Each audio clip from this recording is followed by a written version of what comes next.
Hello, and welcome back to another episode of the Aerial Outsider podcast show. I'm your host, Kyle, and this is where we talk about drones, NASCAR, football, and basketball. This episode is brought to you by Netzel Air Drone Services LLC, an Omaha area drone services company. I own the business, and I strive to help people get those aerial shots that you can't get with a normal camera. We specialize in real estate, construction monitoring, thermal imaging, and small events. So today's episode, I wanted to talk about how drones are changing the farming industry. So from crop monitoring to spraying to irrigation to livestock tracking, drones are becoming one of the most popular tools in modern agriculture and in the agriculture industry as a whole. I do fly professionally, but I have never operated a spray drone just because my Part 107 doesn't cover me operating one of those drones. That would be under more of like a helicopter pilot's license. So let's get into it. Let's break it down. So one of the first things that drones have been helping farmers out with is crop monitoring and health assessment. So drones are equipped with, or some of the drones that are out there are equipped with high-resolution cameras and multispectral sensors that can fly over fields and give farmers a detailed look at the crop health. You're not just seeing the green leaves, you're seeing stress, disease, pest damage, and any nutrient deficiencies that may have been there or may be there, may be developing, and they're just invisible to the naked eye. So what this means early detection. What this can do for the farmers? Well, in early detection, they're able to get out into the field, spray, whether it's a fungicide or any other type of chemical to try and help that crop get to the fall so that it can fill out as much as possible, and then help their yield out and what they get from the crop, especially with prices these days. That can be a significant amount of money depending on how the crop does. So in that respect, drones with these multispectral cameras can help farmers out a lot, especially in that sense. The next area that drones are helping farmers out today is the spraying and the nutrient application. So as mentioned above, when you're flying over that field and say the multispectral camera gives you some sort of result that says your field right here has X amount of crops that are suffering from a fungicide, for example. Traditional crop dusting is expensive, risky, and often imprecise, but drones, they can deliver those targeted treatments, pesticides, herbicides, fertilizers, right where they need to be. So this means less chemical waste, lower environmental impact, and safer conditions for farmers. Like I have mentioned, I have never flown these types of drones just because they are too big for what my license covers. But there are people on YouTube that have been flying them, and they work great. I know on YouTube, the Millennial Farmer has tested it out on his channel with some guy from in the area near where he lives, up in Minnesota, and he tested it out last year just to have the guy come out, test it, and to kind of show what the drones can do. He was impressed. I know there's a channel out in the eastern part of the United States, New Way Ag, and he runs a couple drones on a trailer for spraying, and he knows how to do it really well. So if you're out in that part of the country, I would definitely look up him. But is going back to the targeted treatments of how drones can do this way better than, say, a spray plane or by plane. Is have you ever noticed when a plane flies over a field, how when it dives and then it turns on the application for whatever it's spraying over the headland, but then it just kind of floats there, how the chemical never really just goes right down. And then, if it's a windy day, it kind of floats in the air and moves a little bit. Well, the drone can hover in one spot and then start spraying, but then the prop wash will push that down. So in reality, you're getting a better coverage that way, and you can maneuver the drone so that the spray will just get forced down by the prop wash, and it'll be less harmful to other things in the environment, say, for example, trees, or if you're butted up next to a backyard on the outskirts of a town or a small town, then you're not spraying chemicals on the backyard, especially if those neighbors in the area have small kids or dogs or whatnot, or even if it is a home place, you're not spreading those chemicals to where your animals are. Say if you own pigs or cattle or horses or anything of that nature. So like I said, safer conditions for farmers, lower environmental impact, and you have less chemical waste because, say, for example, when that plane goes over the field and with the previous mention of it just kind of hangs there, well, with drones and that prop wash forcing it down, the chemicals gets on the plant right away. You're not wasting it because the wind blows maybe whatever millionths of particle away, So in that respect, that's how spraying and nutrient application is being changed for the better in the farming industry and the agriculture industry as a whole. Another aspect that is being changed by drones in farming is the irrigation management. Water is everything in farming, and drones help manage it better. By analyzing how plants reflect light, drones can identify water stress in the plants or water-stressed areas where crops aren't getting enough moisture. This helps farmers adjust irrigation systems and to conserve water.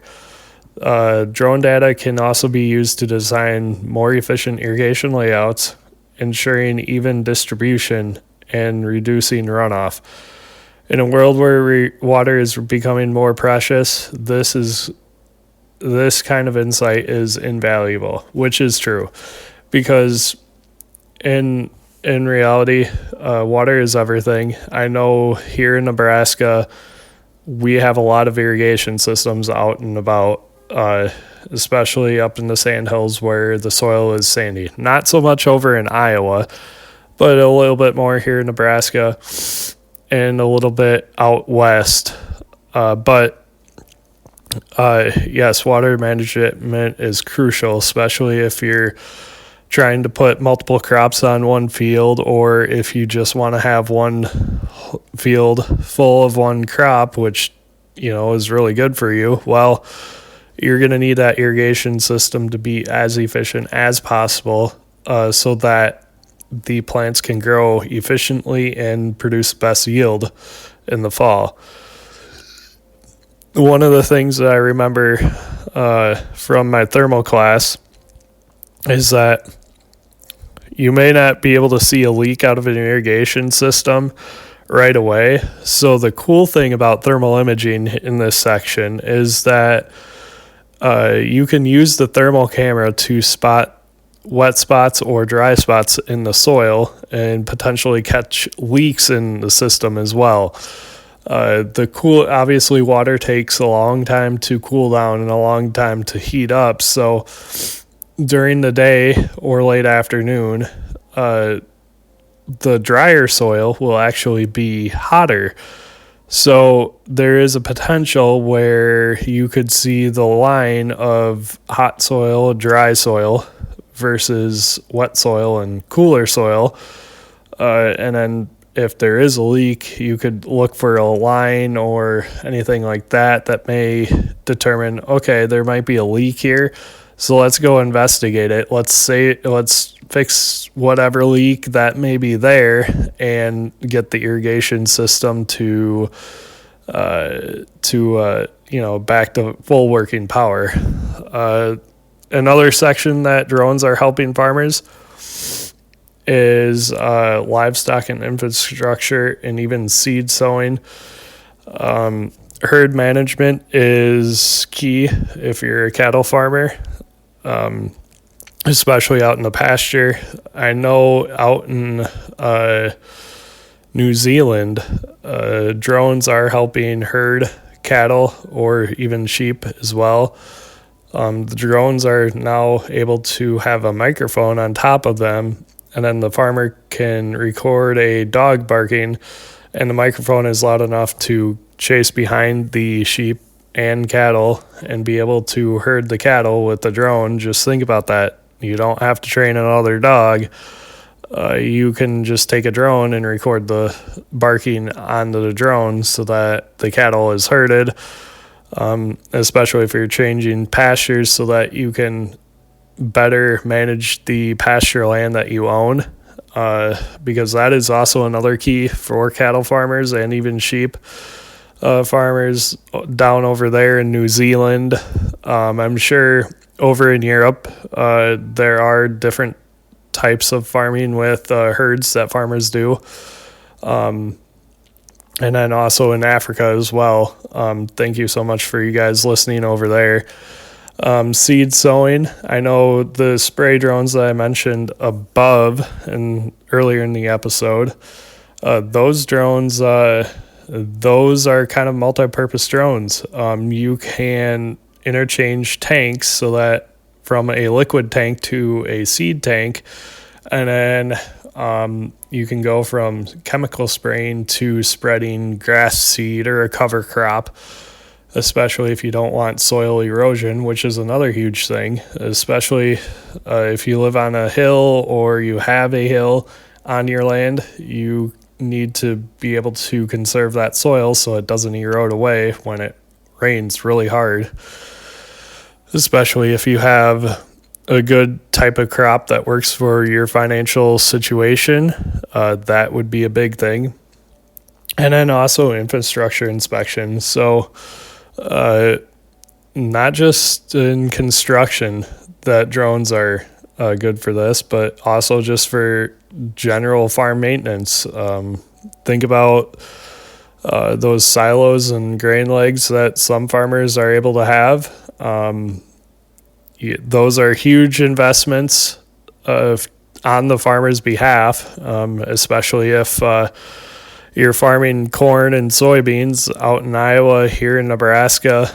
Those farmers that have multiple million bushels silos or even bins, flying a drone up there to see if there's anything wrong with a grain leg or anything wrong with the bin, that's a must, because you got to maintain those every year in, year out. Those are not cheap by any means.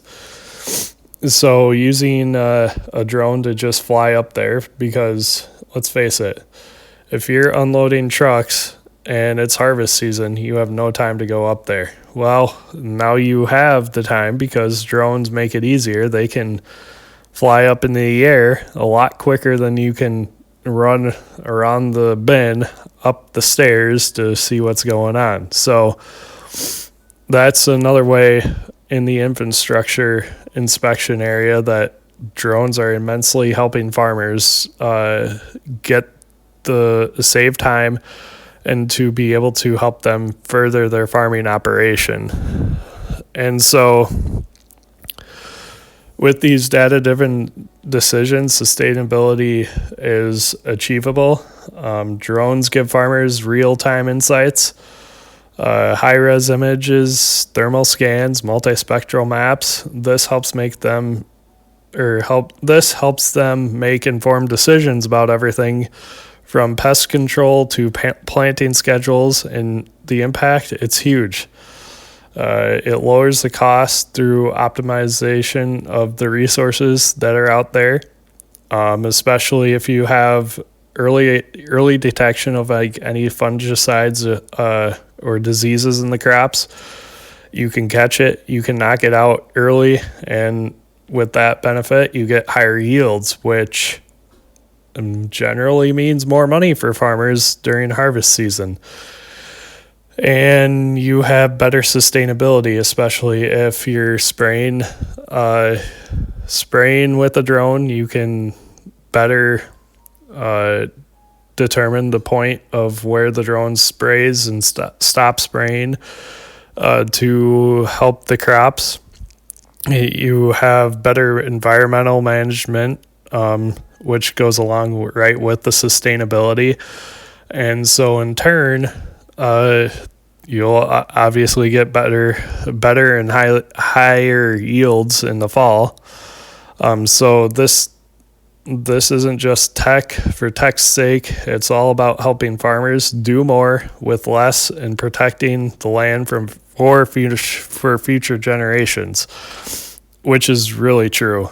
So whether you're flying over soybeans or scanning a cattle pasture, drones are becoming an essential tool in the agriculture industry. They're helping farmers work smarter, safer, and more sustainable. As a drone pilot, this is one of the most rewarding parts of my job, knowing that every flight could help a farmer make a better decision, save money, or protect their crops.